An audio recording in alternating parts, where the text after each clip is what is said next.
Kennen, GP, Kale. There's like a plethora of answers that you can take in trying to match that Gwen. Yeah, we'll see if Beishang is going to go for something like the Lee Sin that has been another one of these top junglers. Because with Viego, personally, I'm at a position now where I'm like, I want Viego banned every game. I'm so bored of watching Viego every single game. Like, I'm totally okay with this. So we'll see where Beishang's going to go in terms of the jungle for this next game alongside BiuBiu's Gwen.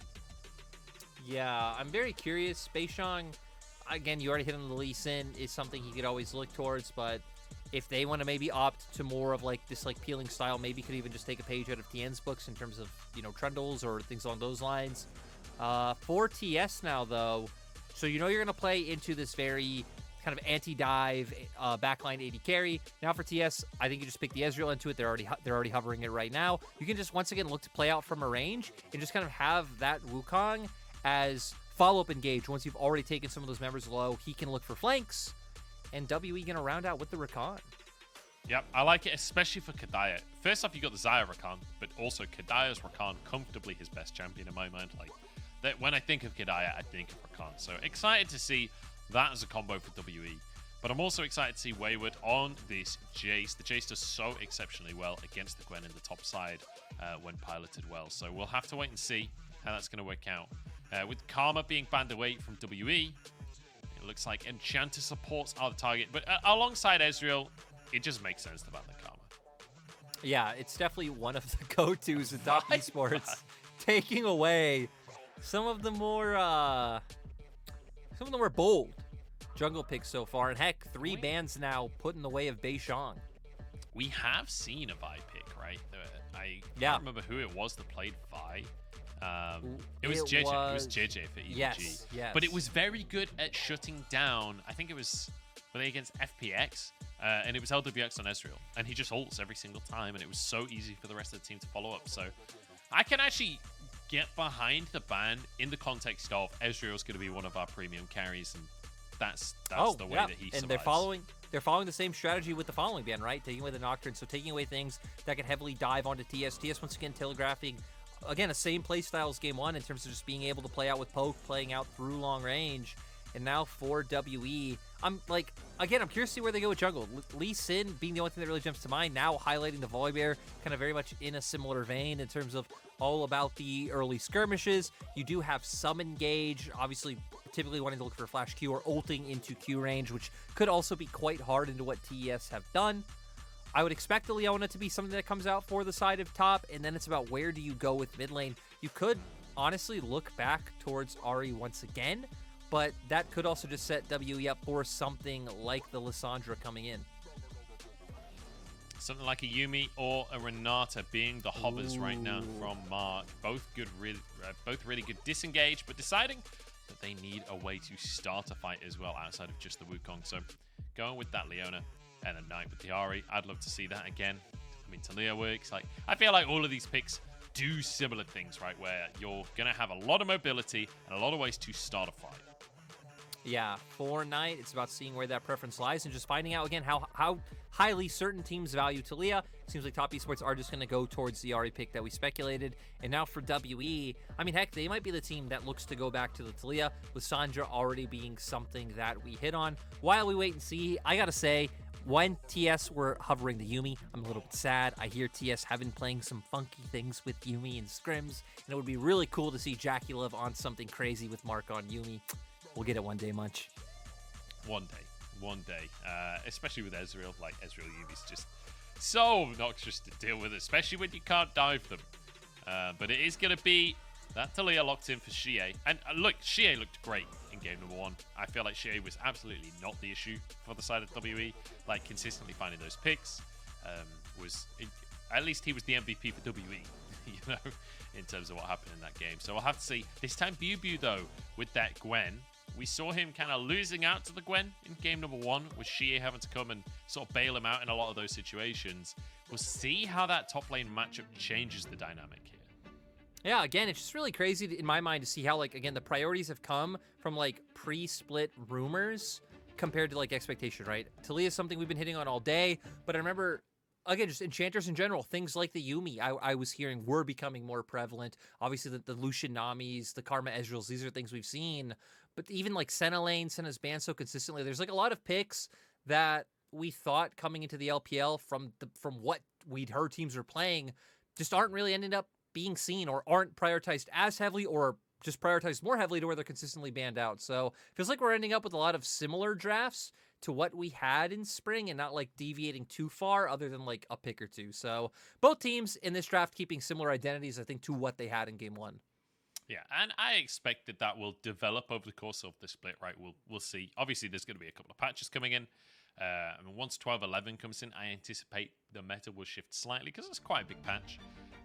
But we'll have to wait and see. Only time will tell. Disappointed at the lack of Olaf top. I was told that there was going to be tons of Olaf top. Another thing, right? Just so many things we'd heard the teams had been trying that I guess it seems like when you come into a competitive game that don't have the complete confidence in going for, but might get a bit of a 2v2 in top side. Looks like BiuBiu might already be trading onto Wayward.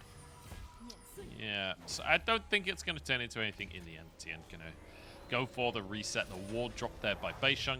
Interesting that it was both top and jungle going up to that top lane instead of the stacks that we saw in the first series of the day from JDG. Different way of approaching the game here, but just a spread across the map from WE.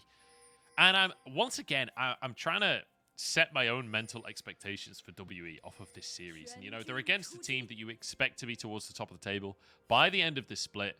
But I am curious how WE are going to do here in game number 2. They put up such a good game number 1 that I'm cautiously optimistic now for what this WE roster has ahead of it. Yeah, especially trying to look forward to where Beishang's going to put his pressure. I think Soul Lanes is the obvious standout, especially top lane, right, Jayce? Being an immobile champion, very easy to gank. You're on the volley bear. You have the press C attack, which is right more of like an early game ganking room, getting the follow-up damage boosted as well as compared to like if you want like Conquer or anything along those lines. So Beishang, we want to see him be proactive. I think we want to see him play up, especially towards the top side of the map early on. And then for TS, you're kind of fine with taking a bit of a back seat early on. I think for Tian, it's a lot more about covering some of these lanes and getting into mid-game strong. But when it's Tian, we know that's not what's going to happen, Munch. It's going to be the opposite. It is definitely not what's going to happen. We're going to see Tian just going crazy. He'll do what he feels is right. I just love that going into playoffs last split when we were doing all of our like reviews to get on the same page with teams. There was like 20 clips of like Tian just like invading the enemy jungle, no prio, no whatever, just looking for the 1v1. Absolute Chad, bloodthirsty man. And I love it. You know, we actually even saw it in their first series against JDG, so it's not something that ever surprises me and something you know you can count on every time. No, it's absolutely not, Tian. Going to be moving down, but Xiye drops a ward onto the chicken, so he will be spotted here. Or will he? Ooh, cunning little bit of pathing there from Tian. Dodges the vision, goes for the red buff here, and that might psych out BiuBiu just a little bit because he's trying to crash this wave.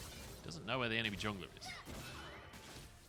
Yeah, so at least we'll have to worry about that, but still having Beishang on the top side of the map, still having his summoners available as well. And with how respectfully Wayward's playing, I think he has a pretty good idea that he is fine. Even Ping's coming out right now towards the bottom half of the map, kind of expecting that Tian is there. And we just get the expected trade side, right? Beishang playing towards the top side of the map like we highlighted, leaving Xing and Kedaya to play more safe.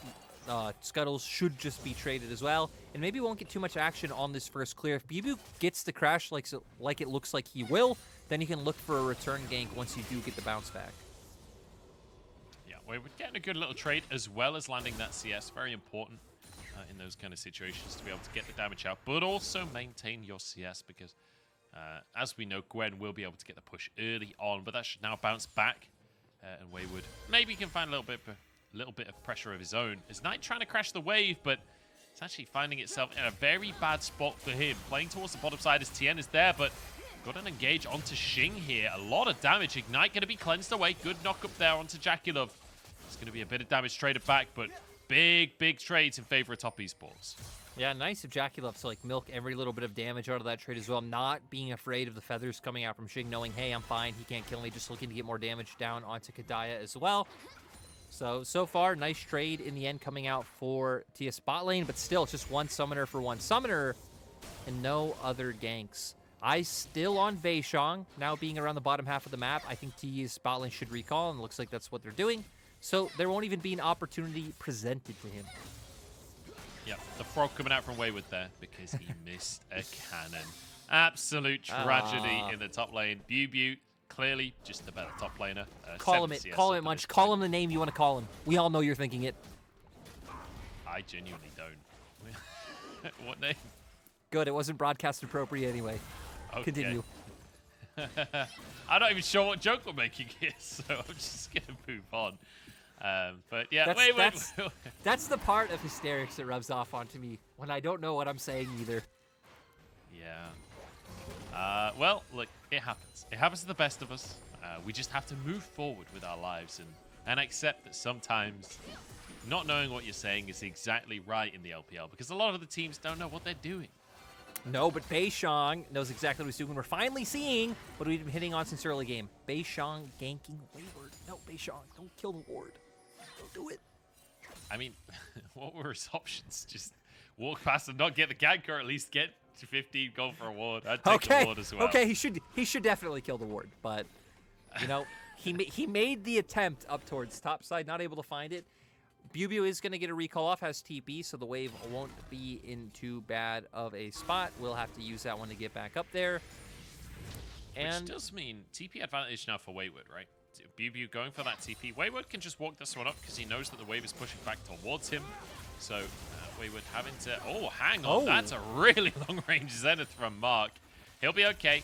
Had that Eclipse tick it away, so he's completely safe. The amount of armor that Eclipse gives you is kind of insane, honestly. So he's completely fine in the trade. But ultimately, a little scary looking as a good charm in the mid lane. Xiye taking a big chunk of damage from 9. Yeah, it's going to be out-traded a little bit in the end. And interestingly enough, we see Beishang still committing towards the top side, which is going to open up Dragon for the side of top esports. Oh, they might go for a dive. She is level 6 now. He certainly is, as Wayward doing a good job to just try and clear this wave. Okay, the dive is going in. Oh, Beishang, wait, not Beishang? level 6 just yet. What? She is tanking. Oh my god, it cost him a couple of flashes. Wayward drops the thumbs up because he knows that he's the one that won that situation. And in the meantime, his team takes the Drake and still having control of the 2v2. And Knight's even potentially getting a plate in mid. The problem ultimately was Beishang went in before the wave had even been in range to aggro turret, it looked like. Beishang just walked up and was just tanking turret, had to flash out immediately. And now Wayward getting to vibe with his emotes. The thing is, Wayward was able to just clear the whole wave as Tian hits level 6 as Kedaya goes in. But JackeyLove not close enough. Ult won't be used from Tian. Yeah, will be able to get out of there. Xing now with no flash feels pretty impactful. And WE gonna look for the repeat. Beishang now does have ultimate.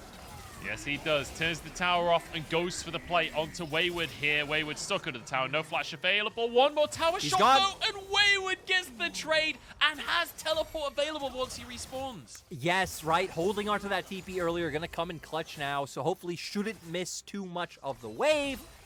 And Beishang getting punished, really wanting to set this Jayce behind and find something, make something happen. And again, what should be the easiest opportunity available to him, but without Xiye, they're able to follow up, not having as much damage to burst him out.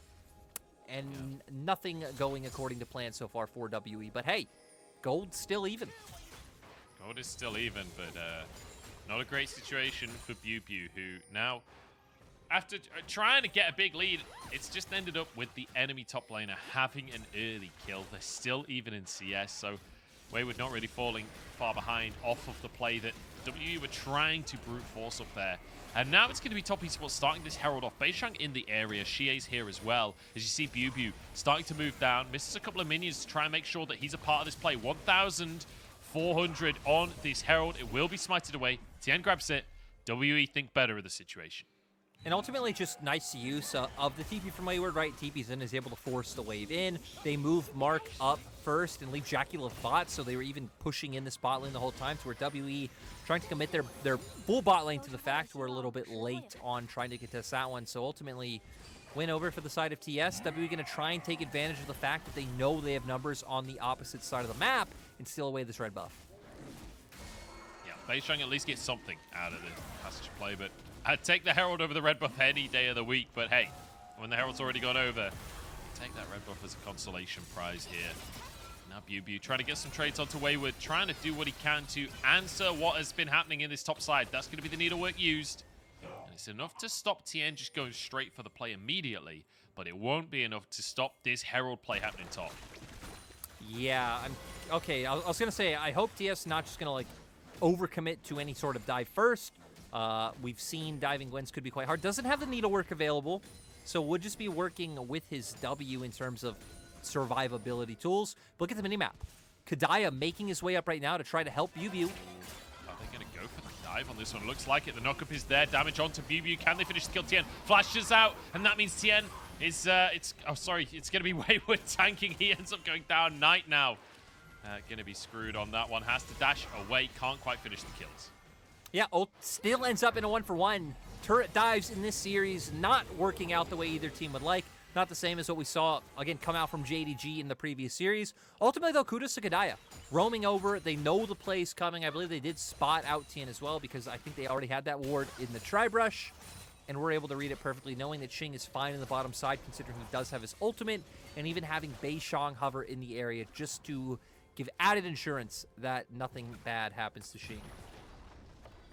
Xiye as well, getting a big wave underneath that tower. The Knight's going to miss a lot of that CS. Couple of plates going the way of Xiye. Let's take another look. This felt like such a risky dive from top. Yeah, it felt like a risk from the start, right? Having enough damage to get in. They pretty much landed everything as well. But Kedaya with the flash to make sure he does get his in range to hit the quickness and lock them down and find a 1-for-1 was huge for WE.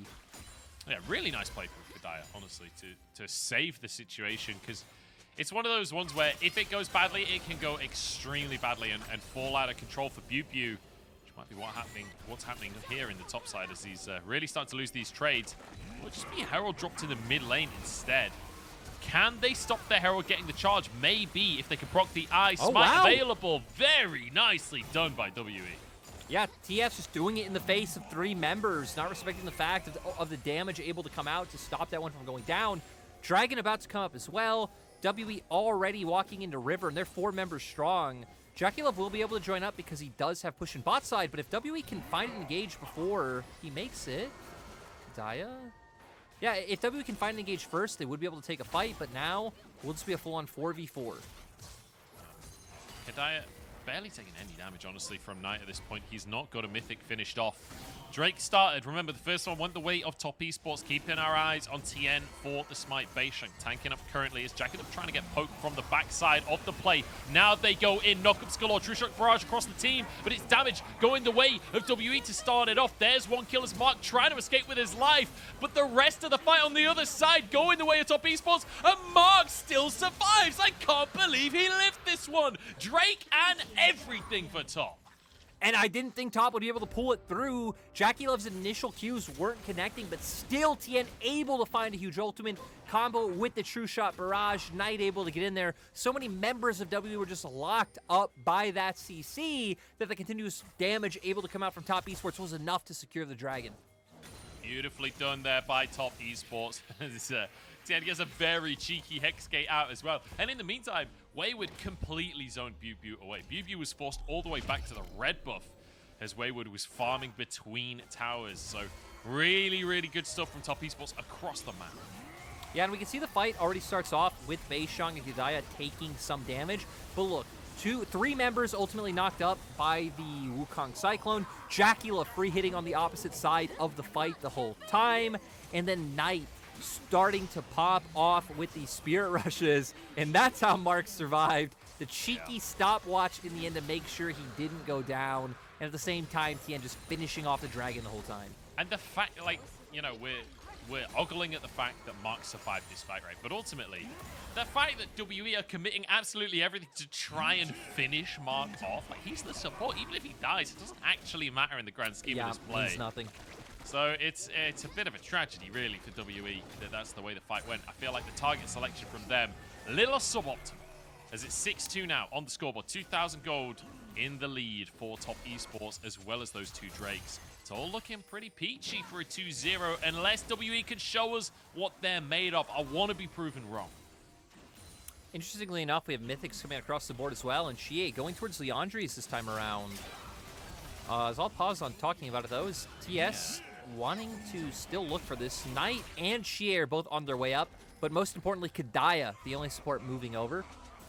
I feel like this has been this series in a nutshell. TS having an advantage and trying to posture around towers, not really being able to do much about it, and kind of just standing and looking at WE. And WE look from under the tower out of the window, is like, please leave, please don't dive me. And then they never do because the towers are too strong. Oh, Wayward, gonna be a little bit sneaky. Does he go for it? Does he ego again, Munch? I guess not. That's the answer. He doesn't. He just goes for the wave. Was just trying to play it safe, trying to make sure that they crashed it or something. Top Esports, though, starting this Herald off. Kedaya moving into the mid lane alongside Xing. You can see Beishang moving over. We've got Xiye in the top lane as well, but there's no TP for BiuBiu. And Wayward can... Oh, Wayward's nowhere near, though. Wayward's in base right now. Maybe this is contestable for the side of WE. Feels dicey, though. Yeah, they're still waiting in the area, and they will have BiuBiu here first. Wayward, I'm sorry, still making his way over. 369 not on this team anymore. Just a smite off there that Tian wins in the end. Kedaya knocked up, tries to move over to the rest of his team. There's a true shot barrage. There's more knockups as Xiye, the target, will be taken down by Knight, who jumps forward for more, gets the resets. And there's some kills for you on Top Esports side. Both Knight and JackeyLove picking them up as the Herald actually timed out in all the chaos. So it's just a fight for the sake of fighting. Oh, they're still going. As Wayward is just chasing into the jungle. Top Esports, they don't have breaks, man. TS wanting to finish this series quickly, go get fast dinner. Do find a bunch of kills. 5,000, I'm sorry, gold lead coming on through. They should potentially even be able to get a nice bit of damage on this mid turret. Xing will be here to answer, but it feels like a matter of time before TS push down this mid and top lane turrets to extend that gold lead even further. Yeah, feels pretty good for Top Esports. As you say, extending the gold lead and forgetting about the Herald in this fight. Winning the smite fight in the end, so 100 gold is the bounty. But then the follow-up, like, this is the power of Wukong in this fight, right? Tian just charging forwards, causing so much disruption for the engage on the side of WE. Yeah, I also just feel like the members of WE were so half-hearted. Like, BiuBiu being scared of the Wukong ultimate to even try and, like, frontline the other members, which would allow Xing to walk forward. Xiye throwing out his E right as he gets off his ultimate. Didn't really feel like a good idea or really any idea of how they wanted to take that fight on the side of WE. Feels like a rough one. Is its third Drake spawning onto the map in 10 seconds time. BiuBiu, no TP. Xiye, no TP right now. He's going to be up on the top side. It'll be up in a few seconds, though, but I don't think this is a Drake that WE are even going to consider contesting. Look where they are on the map right now. As it spawns, Tian already in the pit. And it would be priority in bottom and mid lane in favor of Top Esports, but maybe an opportunity for a play on the top side as Wayward caught out here. Xiye goes for the knockups. Nice dodge by Wayward. Does have to flash in the end. But I like that he was holding that, seeing if he could just dodge it. And he's got some damage, hasn't he? Yeah, the Eclipse and the Caulfield's Warhammer already there. And while all those shenanigans are going on, it's allowing for Top Esports to take advantage in WE's bot side jungle, steal away some camps, steal away some buffs. Reset's going to start coming out now. Dragon, nowhere close since that one did just get taken, so I would expect Baron Vision to be a higher priority. And just playing out through the top side, looking for those same picks once again that Top Esports were trying to play for last game. And Wayward, of course, having his TP just in case anything happens. JackeyLove getting close to stacking up that second item as well. The Muramana on its way in just a few autos. And that Medjai's in the pocket of Knight. He does love a cheeky little death note, doesn't he? So he'll be snowballing for the rest of this game unless he's able to be shut down. And look at those bounties, 550 and 500 on Knight and JackeyLove respectively. If WE could get one big fight, maybe there's a chance, but flash comes out from JackeyLove. Weaver's Wall could have cancelled in the end, and nothing comes of it.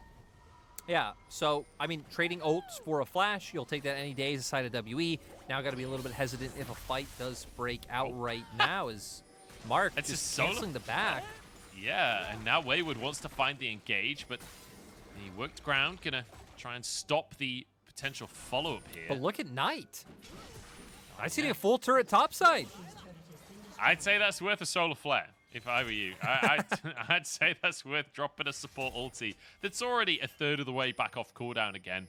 And now Top Esports trying to pressure on the bottom side as well. I don't think they'll have the pressure to take a tower here, but hey, at least they'll be able to crash another wave.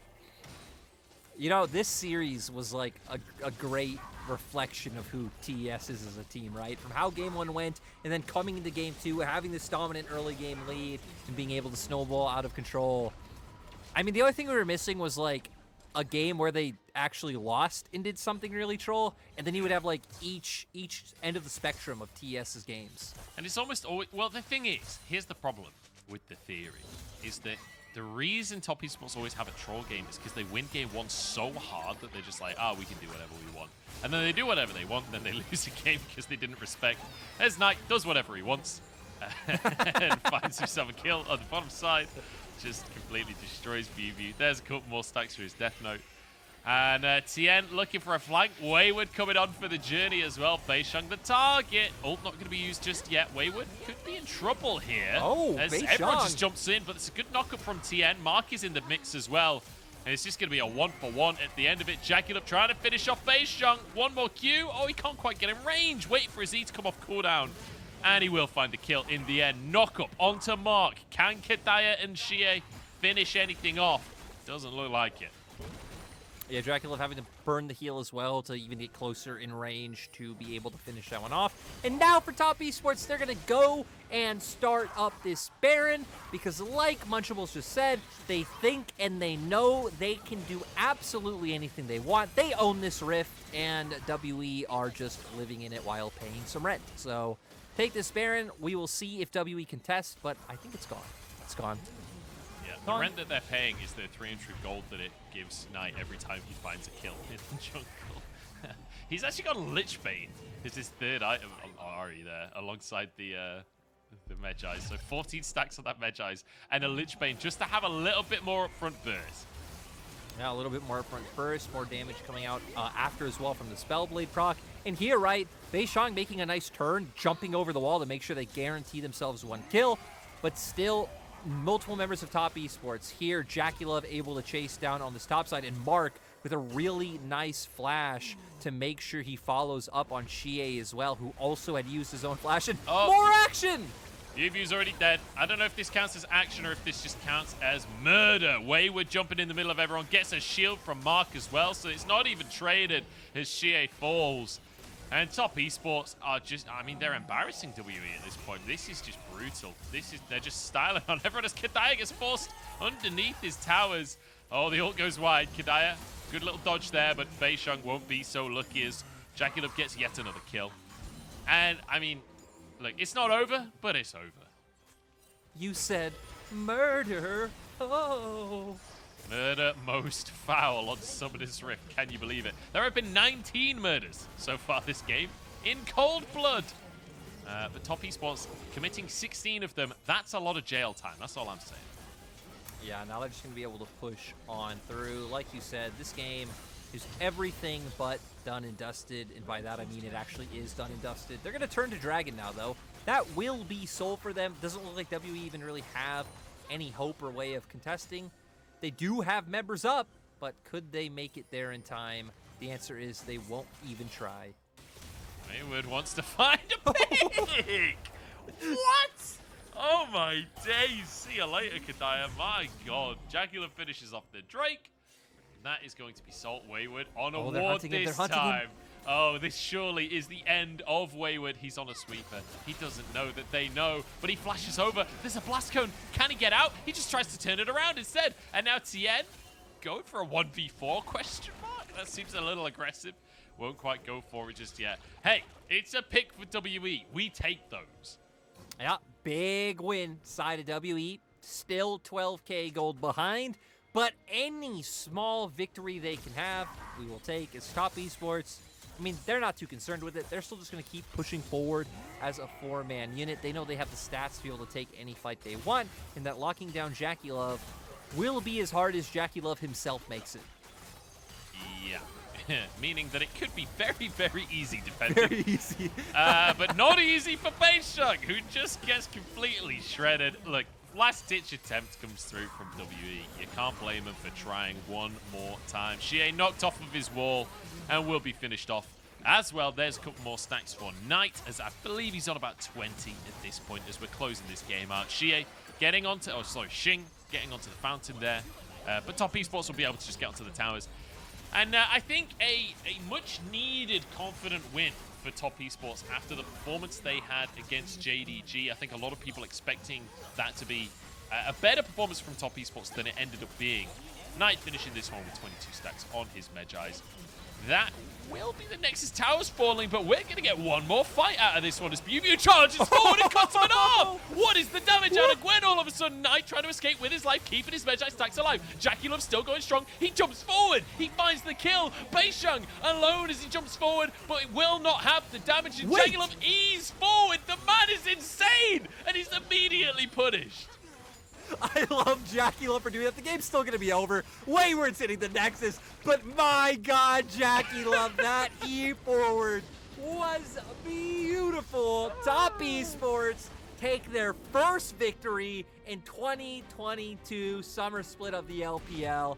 You already hit on it, Munch. A much-needed win coming out for the Mojo boys themselves. Wasn't perfect, wasn't beautiful, but that second game was murder. You were right. Absolutely right.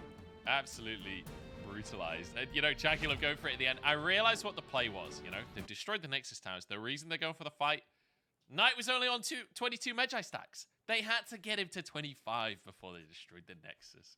So, Top Esports get the win in the end. They get Knight his 25 stacks. They finish the Nexus. And they absolutely massacred WE. I mean, after game number 1 was so close and so exciting, I was so hopeful for WE. Game number 2 just ripped that hope right out of my hands. Yeah, right. I mean, it's at least nice we had like the things from game 1 that we can pull from them and be like, hey, maybe this does look, you know, a little bit more competent than it was last split. We still haven't seen SMLZ or Heal on the roster, so right, those could be potential things they could look at. But for TES, you know, I don't feel like there's too much to say. I really feel like this is like stock and standard TES. So like anyone who watches the LPL is like, yeah, that was a very TES series. Like game 1, a little bit of a mess, some shenaniganry. They were always the team slamming their foot on the gas pedal. Come into game 2, a little bit more well-rounded, a little bit slower in terms of the early game, but still being the team looking for the aggression, outplaying like, and by outplaying, I mean like turrets are now OP, so outplaying dives, them just kind of abusing some mistakes and constantly pushing into the enemy jungle. And yeah, just a very Top Esports series. Yeah, I definitely agree with that one. This was quintessentially Top Esports. For WE, as you say, some positives from game number 1. Certainly gave Top a run for their money in that first game. But ultimately, a tough one when it came to the second game. It felt like Top Esports completely had their number. The Gwen pick really not working out for them in the same way that it did for Top Esports. And this Jayce-Gwen matchup, like, absolutely brutal in favor of Wayward. Like, the damage Wayward was doing later on. Like, when Kedaya face-checked him, when he just dropped a pink ward and waited for someone to face-check, it was like 2 abilities, and Kedaya was just gone. Yeah, and it's one of those ones,